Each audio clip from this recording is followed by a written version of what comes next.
Good morning, class 12. So today I told you that in our 12th class we will be discussing the energy stored in inductor, and as because in our previous class we have seen the different formula for the self induction when the coils, the inductors are in series and in parallel. Okay.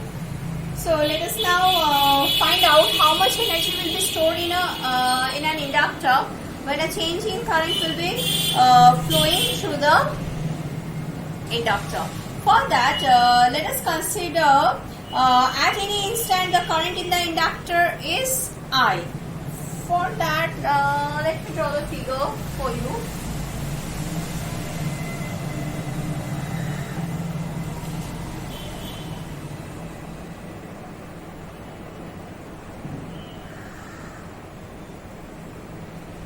So let at any instant I is the current flowing through the inductor of self-induction L. Then due to the flow of this I current, how much EMF will be produced by Faraday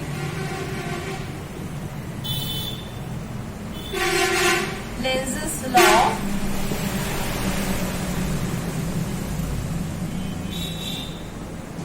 The EMF across the coil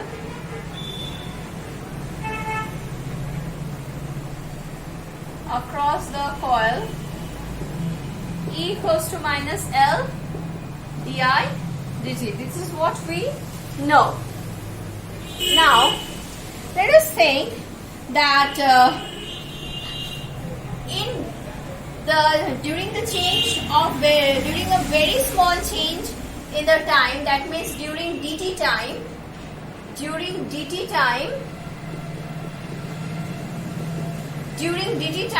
if I is the current flowing through the inductor, then the work done by the power supply, can be written as, what we can write? Then we can write in dt time, in a very small time dt, the amount of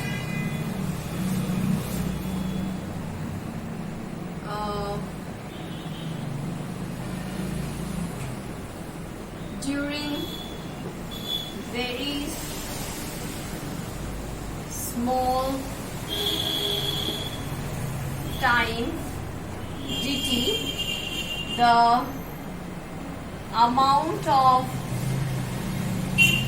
work done by the source is dW is equals to what we know, work done, the power VI, that means EI dt. This is the power, this is time. So dW equals to EI dt. Now, therefore, the total work done by the source during time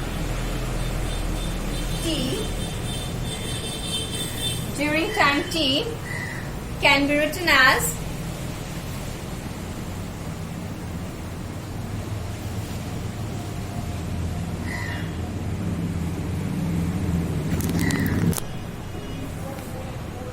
W equals to integration EI dt. Now, if we replace the E, what we are going to get? When we are replacing the E with this, we are getting minus L di dt I dt. So this dt will get cancelled, and hence the integration will change in terms of change in current. and thus we can write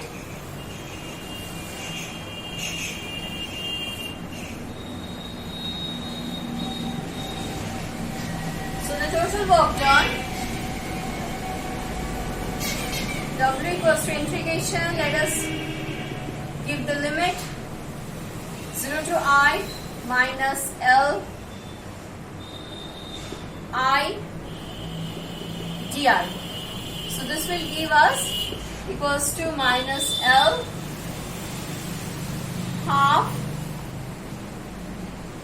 I square, 0 to I. So as a result we will get it as minus L half L into half into I square minus 0, which will be W equals to minus half Li square.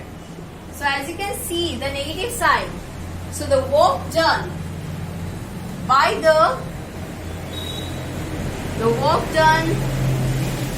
the source will be stored as the potential energy, or as the potential energy in the inductor, and thus we can write the magnitude of the energy stored in the inductor. Thus the energy stored in the inductor is mu equals to half Li square. Mu equals to half Li square. So this is the amount of energy will be stored in any inductor when I current will be passing through the inductor of inductance L, then the energy stored in the inductor will be half Li square. But here you have to keep it in your mind that if we will be connecting one AC source, that means during half cycle, after the half cycle it will change its direction. So what happens when we connect one AC source with the inductor? With the first half cycle, if the energy is stored in the inductor, then in the second half cycle the same energy is returned to the source. Thus from this what we can say? We can say that the average power in the inductor with one AC source is always 0. So here we have seen the self-inductance of the inductor, and we have also discussed about the energy stored in an inductor. Now we will be talking about the self-inductance of a long solenoid. Before talking about the self-inductance of a long solenoid, let me just tell you what is a solenoid. A solenoid is nothing but a coil. So this is a long coil like structure, that is the inductor, is known as a long solenoid. So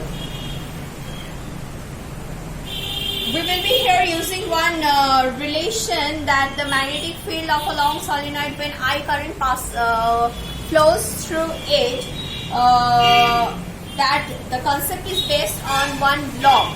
So I think that law was not taught to you yet, so I will give you a short glimpse of that law, and so that you can understand the relation which we are going to develop in this section more clearly. So at first let me just change the topic.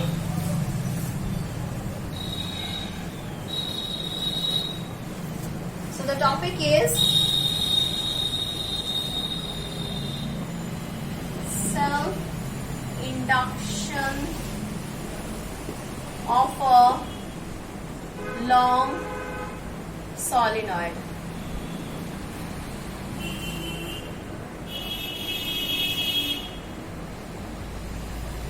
Self-induction of a long solenoid.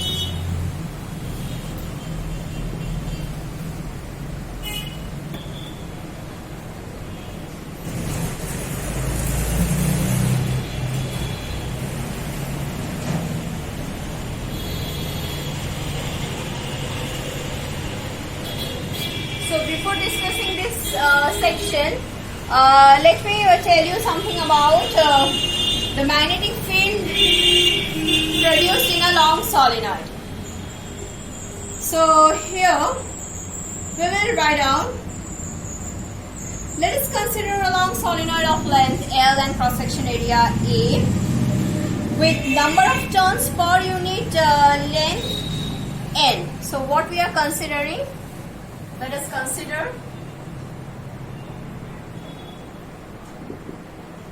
a long solenoid of length L, cross section area A, and number of turns per unit length as is N. So what does this mean? So total turns, total number of turns, capital N equals to small n into the length. So this is going to be the total turns. If I current flows through the, so let us consider a very long solenoid.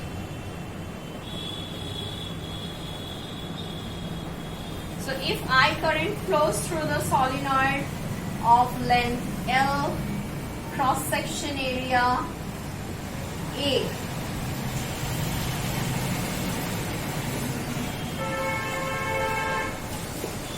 then the magnetic field produced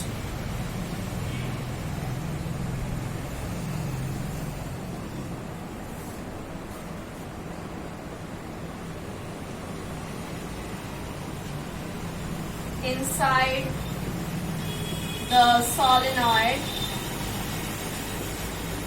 can be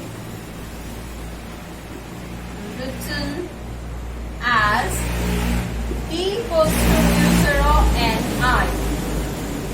B equals to mu 0 and I. So from where we are getting this? Actually, when a current flows through one conductor, when a current flows through a conductor, if I current flows through a conductor, then around the conductor,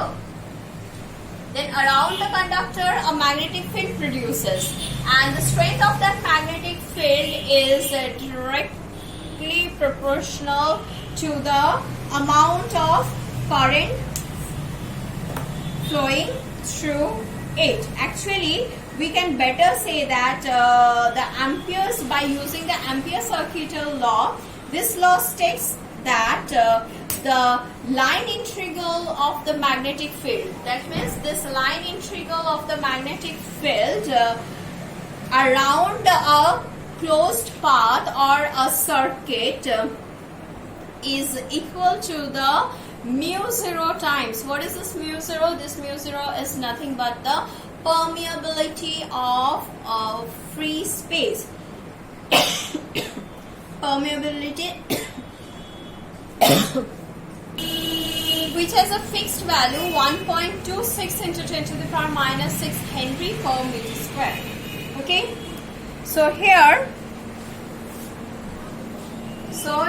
mu naught equals to approximately equals to 1.26 into 10 to the power minus 6 Henry per meter. Okay, so the value of this. So this is a constant value of the permeability of free space. Now B equals to mu naught N I. So this is actually developed from the, you will be doing this, the derivation of this relation with the help of the ampere circuital law, where we'll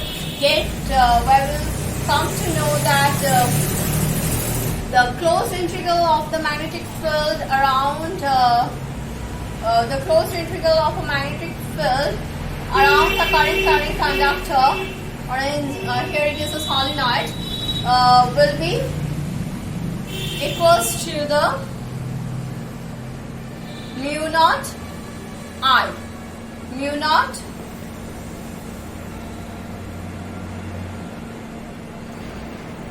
here the n represents the number of turns per unit length. Okay.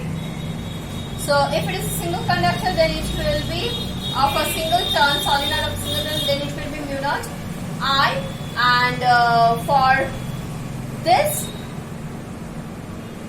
you will come to know that the BL will be equals to mu naught NLI, and from the both sides the L will get cancelled, and hence the resultant or the final relation for the magnetic field for a long solenoid is actually equals to B equals to mu 0 N I.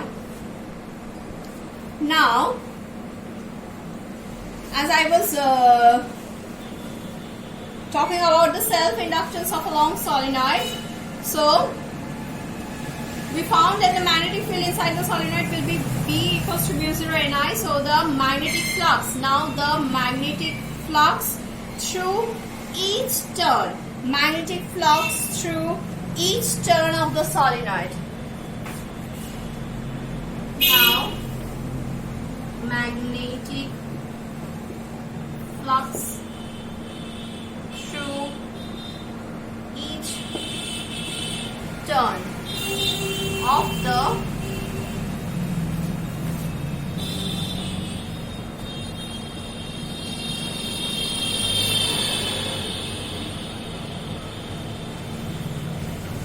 solenoid is, if I am writing with phi equals to VA. So now what? So the total flux linked with the solenoid, the total flux linked with the solenoid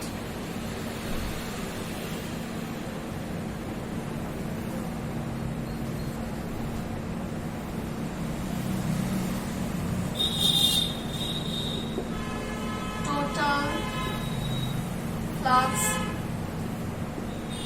linked with the solenoid is, if I write it with phi total, that will be actually equals to phi into NL. That means total number of turns of the solenoid, which I have written that capital N, which is equals to NL. So this is actually BANL. Now if I replace this B, so it becomes mu 0 A I N square L. So this becomes the total flux through the solenoid. Since the self-inductance of a coil or one inductor is defined as the total flux, since phi total equals to Li, where L is the self-inductance of this long solenoid. This is a small L, okay? You can write self-inductance of the solenoid. Then this can be written as L equals to phi total by I.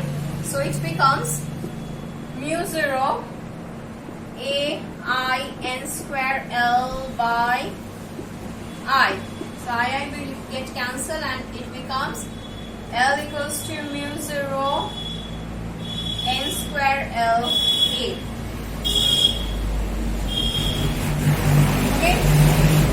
So as we know, NL is the total number of, so you can also multiply it or you can also keep it in this form. So thus we got the self-inductance of a long solenoid. The self-inductance of a long solenoid is mu 0 times the number density of the turn, square of number density of the turn into length into cross-section area of the coil. So today here we will stop here. You can also have a look to the magnetic field inside a solenoid and also revise this thing. Then in our next class I will be talking about the energy stored in this type of long solenoid. Then we will move on to the mutual inductance of more than one inductor. Okay. So till then, keep studying, take care of yourself and be safe. Thank you.